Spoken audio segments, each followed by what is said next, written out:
ఈరోజు పార్టీ ఆఫీస్లో మహిళలందరం కలిసి ఒక చిన్న పెద్దవాళ్ళకి వీడియో పంపించడం జరుగుతున్నది. ఎందుకంటే పార్టీలో సీనియర్ లేడీస్ ఉన్నారు చాలామంది. వాళ్ళని వదిలిపెట్టి కొత్తగా వచ్చిన టీఆర్ఎస్ నుంచి కాంగ్రెస్కి వచ్చిన వాళ్ళకి కొత్త పదవులు ఇవ్వడం, పెద్ద పెద్ద పోస్టులు ఇవ్వడం ఇది కరెక్ట్ కాదు.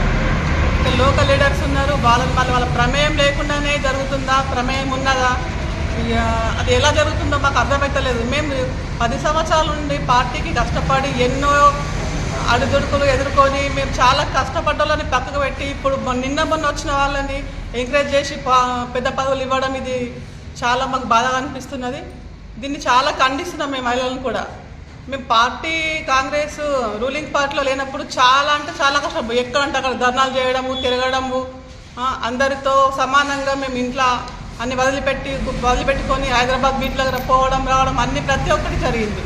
దీని తరుణంలో అసలు కొత్తగా వచ్చిన వాళ్ళకి పార్టీ అటు జంప్ ఇటు జంప్ పై వచ్చిన వాళ్ళకి పెద్ద పోస్టులు ఇవ్వడం ఇది కరెక్ట్ కాదు. ఇది కరెక్ట్గా తెలుసుకొని ఇవ్వాలి. ఈ పోస్టు ఇవ్వడం కరెక్ట్ కాదు. మెయిన్ స్టేట్ బాడీ వాళ్ళు మాట్లాడతారు.